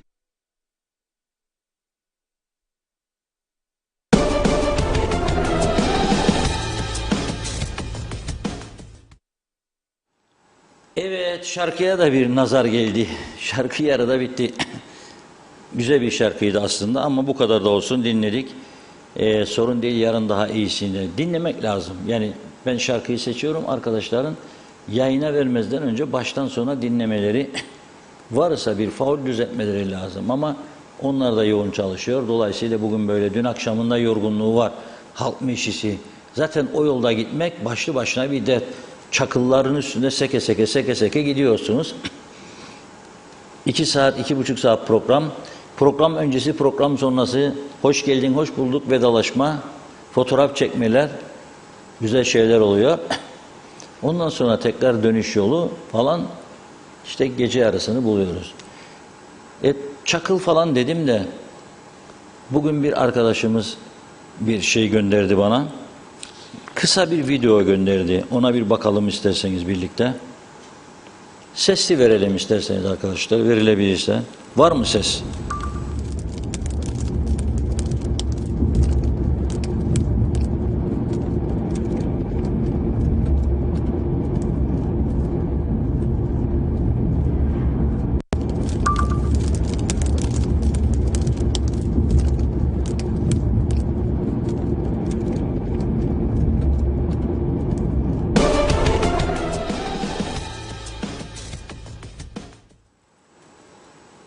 Gördünüz değil mi? Şimdi Avrupa Birliği'ni gece gündüz eleştirenler, size sorarım. Ya biz Avrupa Birliği'ni hak eden bir toplum muyuz ya? Var mı ya bu dünyanın bir yerinde böyle bir şey? 300 bin insanımız var İngiltere'de. Kamyonu böyle sürebilir mi ya, sorarım size. Avustralya'dakiler, Kanada'dakiler, Hollanda'dakiler, Finlandiya'dakiler sürebilir mi ya o kamyonu öyle? Bu kamyonu süren de, ona bu kamyonu veren insanlar da sorumsuz değil mi halka karşı? Kumları, çakılları döke saça gidiyor. Hem yollar kirleniyor, hem arkadan gelen zehirleniyor. Olabilir mi ya bir başka ülkede bu? Yani bunu benim mi söylemem lazım buradan? Birinin bağırıp çağırması mı lazım? Hiç kimse mi görmüyor? Nedir cezası acaba? Nedir cezası? Para arıyorlar. Para burada be kardeşim. Durduracaksın, kulaktan çekip indireceksin. Keseceksin cezasını. 10 bin lira, 15 bin lira. Kamyona da el koyacaksın 15 gün süreyle. Ama yapamazsınız. Çünkü milletvekillerini bakan yapıyorsunuz. Milletvekilleri de bakan olmak için milletvekilliği seçimine giriyor. Ve milletvekili seçilebilmek için sokak ortalarında dururlar, her geçeni çak yaparlar. Çak yapan ona buna Ayşe çak, Fatma çak, Ali çak. Ali kamyonun içinde çakılları döke döke gider. Nasılsın Ali'ye ceza keseceksin? Ha? Onun için söylüyorum ben. Bu ülkenin adam olmasını istiyorsanız, hadi bana bin bir gerekçe, işte başkanlık sistemi, diktatörlüktür da Rumlarda değil bizde. Hadi vazgeçtik, yapmadık bunu ya, istemeyik, hadi vazgeçtik. Bu sistemi adam edin be kardeşim. Milletvekillerine yasak koyun, bakanlık yasağı koyun.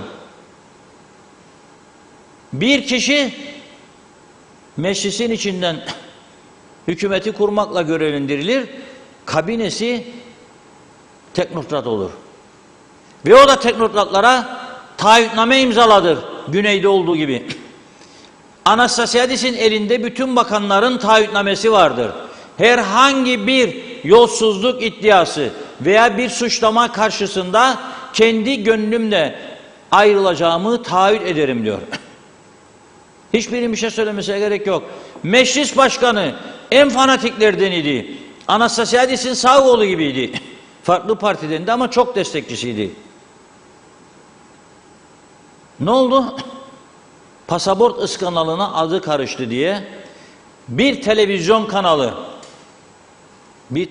kanalı El Cezire geldi, muhabir onunla görüştü. Yanında bir de AKEL milletvekili var. Kaydı aldı, ses kaydı aldı ve gitti yayınladı El Cezire'de. Yayınladıktan sonra Şilluris denen o meclis başkanı çatır çatır ayrıldı. Hem meclis başkanına istifa etti hem de milletvekilinden. Yok ki gidip koltuklarda gene oturma. Bizdeki gibi değil. Makamı bıraksan da koltukta oturuyorlar. Yok. Hem meclis başkanlığını bıraktı hem milletvekilini. Yargısı da devam ediyor süreç. AKEL milletvekili, komünizm, biri aşırı sağ faşizm, biri de aşırı sol komünizm.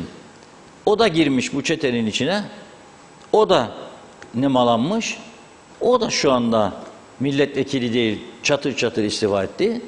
O da şu anda yargılanacağı günü bekliyor. Sistem bu. Bakanlar da öyle. Rum Dışişleri Bakanı Ioannis Kasouliadis ben dedi, yeter dedi, Anastasiadis'in çok eski arkadaşı. Maraş göçmeni. O da Maraş'ta çok Türk dostları varmış. Bu küçücük Kıbrıs'tan dünya liderlerinin tanıdığı bir Dışişleri Bakanı çıktı işte. Anastasiadis'ten daha fazla etkili, daha fazla saygınlığı var. Birinci Anastasiadis döneminde Dışişleri Bakanıydı. İkincisinde dedi ki kendisine beni affet. Parası var, zengindir, ihtiyacı yok. Dedi hayatımın artık bu geri kalan bölümünü kaç yılsa ailemle geçirmek isterim dedi. Affını istedi. Anastasiadis'te hükümet sözcüsü Hristodilidis'i koyuyor. Hristodilidis'ten sonra Hristodilidis Dışişleri Bakanı oldu. Ayrılığa düştüler. Aday olacağını duyunca Hristodilidis'in Cumhurbaşkanlığına yolları ayırdı. Ve gene kimin kapısına gitti dayandı? Gene Kasouliadis. Rica ediyorum dedi, ülkemiz zor durumda, gel dedi görev başına. Göreve geldikten sonra ilk bir ay içinde Pentagon'dan davet aldı gitti. Beyaz Saray'da görüşmeler yaptı. Bu Ioannis Kasouliadis. Amerika Dışişleri Bakanı Blinken'le anlaşmalar imzaladı. Amerikan Senatosu'nda konuşma yaptı. Sonra birçok ülke lideriyle, dışişleri bakanlarıyla bir araya geldi. Güçlü bir adam çok. Çalışıyor davası için. Ve Kıbrıs sorunun çözümüyle ilgili de önemli mesajlar veriyor. Mesela bugün bir açıklaması var. Rum halkına söylüyor cesurca doğruları. Diyor ki öyle İsmet diyor, şudur budur diyor. Konuşuyoruz ama hepsinden önemlisi çözümdür diyor.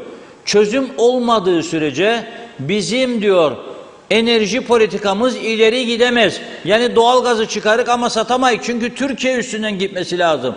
En ekonomik yol budur. Türkiye'yle de şu anda barışık değiliz, çözümsüzlük var diye. Ona odaklanmalıyız diyor. Çözüm konusuna. Ben de bizim keskinlere söylüyorum. Bizim için de en doğrusu kalıcı bir çözümdür. Ama biz Yutallar 74'de tamam. Bugünkü başyazım o konuyla ilgilidir. Bugünkü başyazım o konuyla ilgilidir. Evet, bizi yutmamaları için ondan dersler çıkarıp sağlam garantilerimizi koyacağız. Baf Belediye Başkanı'na çağrım var benim bugün. Fedanos. Cesur bir adam. Ne başkan dinler, devlet başkanı, ne bakan, ne bir şey. Doğru gördüğünü dopra söyleyen bir adam. 4 gün önce bir açıklama yaptı. Dedi ki Bafta dediği mültecilerin sayısı yerli halkına eşitlendi. 15 yıl sonra bizi yutacaklar dedi. Okullarda bizden daha fazladılar dedi. Ben de bugün dedim ki çok güzel açıkladın be Fedanos. Cesursun vallahi dedim. Ama buna bir paragrafçık daha ilave etmen lazımdı. Neyi? Ebe holloslar diyeyim size. 5'te biriniz, 4'te biriniz kadarıydı Durko Kiproslar, Kıbrıslı Türkler. Ne istediniz be bunlardan da silahla bunları yok etmek istediniz. Ne yaptılardı size? Hazmedemediniz 4'te 1 nüfusu. Daha da az, 5'te 1. Hazmedemediniz. Hadi şimdi öyleyse yaşayın Suriyeli mültecilerle birlikte hem Afrikalılarla daha fazla. Gene Kıbrıslı Türkler sizin lisanınızı da alıştılar. Hele Baflılar çok güzel Rumca konuşurlar. Baflılar çok güzel Rumca konuşurlar. Hatta Türkçelerinden daha iyidir Rumcası birçoğunun. Lürcinalılar gibi. Lürcine de gidenler dikkat etsin. Bir dakikada bakarsınız Türkçe birkaç kelime konuştuktan sonra Rumca konuşmaya başlarlar. Bilmeyenler orada o tuttuğuna kalır. Ne konuşurlar acaba der benim için falan. Yok onların adeti öyledir. Yok ki senin için konuşur. Neyse bunu da söyle Fedanos dedim. Vallahi dedim sana madalyayı ben takacağım. De ki hazmedemediniz siz 5'te 1 Kıbrıslı Türk'ü ve bakın saldırdınız ve kilisenin başına seslen dedim. En büyük sorun bu ülkede kilisedir ve Rum eğitim sistemi. Evet bunun için mücadele verelim. Kaç kişi Avrupa Birliği'ne gönderdik bu konuda yardım, bu konuda destek, bu konuda uyarı? Kaç kişi gitti? Kim yaptı? Oturduğumuz yerde Dikitaş'ın etrafında eleştirdik faşizm, fanatizm. Ama bunu bir yerlere taşımak lazım. Ya biz istiyoruz bu çözümü ama böyle sorunlar var yardımcı olun demek lazım. Onları zorlamak lazım. Ve en güzel yöntemlerden biri buraya geçişleri artırmak lazım. Artırmak lazım. Devamlı zam yaparak çözemezsin bu konuyu. Zam yapıp eşitlersen güneydeki fiyata yandın Allah. Yapma. Çünkü şu anda da iyi para kazanıyorsun akaryakıttan. Çok yüksek vergi var. Yapma bunu. Ne kadar çok insan gelir, ne kadar buradan oraya gider, bir kaynaşma olabilir. Eksikler olacak, yanlışlar olacak ama sağlam bir çözümü sen ayarlarsan senin bugün yaşadığın sıkıntılar büyük ölçüde ortadan kalkar. Ama o zaman sana oy verdiydim de benim köyde salhaneyi kapatamazsın. Ahmet, ya mulla diyemeyeceksin. Kapanacak o salhane. O şey kapanacak, hayvan kesemeyeceksin orada. 2 tane var mezbaha güneyde sadece. 160'tan 2'ye düşürdü Avrupa Birliği. Bizde yaptılar, duruyor orada. Farelere teslim ettiler. 5 yıl var biteli, hatta daha fazla. Kime anlatalım bunu ya? Be kardeşim 5 yıl var be biteli orada. Daha açamıyorlar kendini. Verdiydim de aldıydım, yaptıydım da yapamazdım. Hep mazaret ya, her şeyimiz amayla başlar gider. Yapamayık demek ki bu iş. O zaman yapanların yaptıklarından yararlanmasını öğreneceğiz. Neyi becerirsek de o işi yapacağız. Yani bu rüya alemi bitince, hayal aleminden çıkınca önümüze verecekleri iş neyse yapabileceğimiz o. Berberlikse berberlik. Raf temizlemekse raf temizlemek. Otobüs şoförlüğü, otobüs şoförlüğü. Koruma. Bu ara çok koruma yapabilecek genç yetiştirdik maşallah. Böyle pazılar, mazar, dövmeleri de sonuna kadar gece kulüplerine gidin. Açalları görsün. Bayanlar da öyle seviyor şimdi. Çok dövme, onlar da yapıyor ya. Onun için dövmeleri gösterin, bodyleri. Koruma görevi hazır. Bak Ayanapa'daki gece kulübü işletmecisine saldırmışlar. Bir çete varmış orada. Bizim Kıbrıslı Türk onu korumak istemiş ama onu da dövmüşler. Çünkü çok kalabalık gittiler. 15-20 kişi birden hem patronu hem korumasını. Dikkat etmek lazım. Evet benim bugünlük gündemim bu Funda Hanım. Varsa son mesajları Var, son alalım, mesajları bitirelim. da hızlıca aktarayım. Selçuk Özen'le ülkede güçlü bir savcı önderliğinde kolluk ve güvenlik güçleriyle bir günde baştan aşağı operasyon ve suçlu olanları kim olursa olsun hepsini atacağım diyor içeri. Ülke temizlensin. Aday olacak olanlar da ders olsun. Mehmet Bembeyaz. Evet. Her ay jeneratöre benzin bulamıyoruz. Bizde jeneratöre benzin yok. Burada zaten Türkiye'den jeneratöre nasıl benzin bulacağız? Barış Güzelay, ekonomi, sağlık, eğitim, doğa ve çevre her gün, aylar, yıllar var. Her gün yayınınızda dile getiriyorsunuz. Toplumu aydınlatmak istiyorsunuz. Çok güzel yapıyorsunuz. Unuttuğunuz bir şey var. Biz toplum olarak yaşam seviyemizi bir yere getiremedik. Samimiyetimizi göstermemek için anamıza küfreden bir toplumuz demiş. Çağatay Doluner, yine sinir oldum diyor. Bugün yorum yapmayacağım. Selim Göçmenoğlu, sizlere iyi günler, iyi yayınlar dilerim. Harbiye Mene Direkkaya yolu gündeme geldi. Sonsuz teşekkürler. Salih Yurt, açlık iyidir. Biraz fazla kilolardan kurtulmakta fayda var. Evet, Ali Bilen hoşça kalın diyor. Adaletoğlu, özürlülere 1000 lira bayram sadakası vereceklermiş. Halkı dilenci ettiniz dedi. Sayar Eker güzel gündem için teşekkür ediyor. Belgin Rıfat, akşamki program çok güzeldi. Katılımcılar da kadınlı erkekli gayet güzel konuşuyorlardı. Çok beğendim. Sayın Angolemli'yi de görmek güzeldi. Değirmenlik Belediye Başkanı gerçekten başarılı. Buna rağmen eleştiri aldı. Tabii ki yolun durumu çok önemli. Umarım hallederler diyor. Evet, o gün Zeybekoğlu, güncellenmeyi bekleyen pek çok yasa var. Kimin umurunda? Dünya yansa umurlarında değil. Serkan Erol, meclis nasıl tatile girer? Nasıl bir yasa tasarısı bu? Okullar gibi meclis mi olur? Bari diploma töreni de yapsalar, kapatma töreni de. Yangınlarımız daha yeni söndü. Çalışma yapmadan tatile girdiler. Hani acil durum komitesi kurmuşlardı diyor. Halkın alım gücü sıfırlandı. Bunlarla ilgili bir an önce çalışma olsun demiş. Buradan şu çıkıyor: zam yapacakları zaman Bakanlar Kurulu toplanacak, sonra tatile devam edecekler. Ne memleket ama. Battı her yer ama bunlar tatilin derdinde. Ne de olsa aybaşı maaşlar yatacak, cepleri ve banka hesapları dolu. Halk kimin umurunda? Saygılarımla diyor. Evet, Belgin Rıfat, Hüseyin Özgürgün'ü neden talep etmiyorlar Türkiye'den? Artık yargılanabilir, yoksa zaman aşımını mı bekliyorlar demiş. Yargı ve savcılık görevini yapmalı. Kolluk güçleri de karar vermeli. Gıyabında tutukluluk kararı verirlerse Türkiye'den isterler.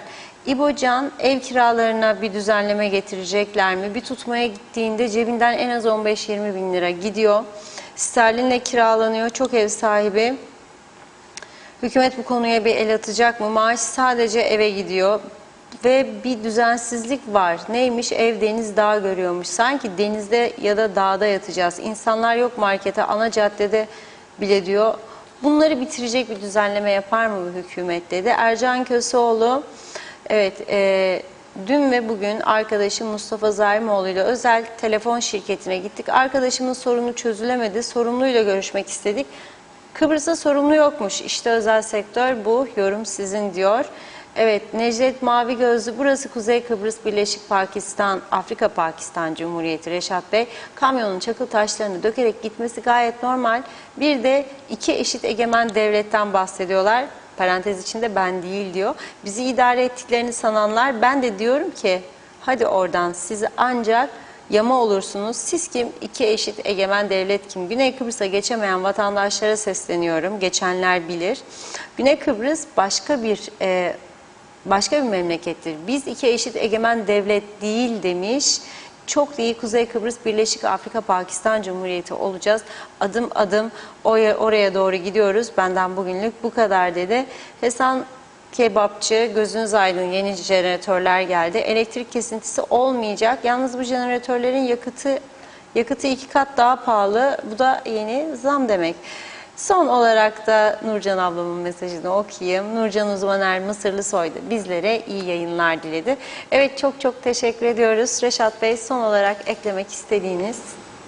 Son olarak aslında bir şarkı söylemek isterdim bugün ama dün geceden de bugünden de boğazımda ağrı var. Öksürenler de var sağımda solumda. Onlardan da uzak durmaya çalışıyorum. Onun için başka bir güne kalsın. Bugün bu kadarla yetinelim. Yarın kısmetse inşallah daha iyi haberlerle birlikte oluruz. Görüşmek üzere, hoşça kalın diyelim. Ağzınıza sağlık. Çok teşekkür ediyoruz ve veda ediyoruz. Yarın yine aynı saatte görüşmek üzere. Hoşça kalın.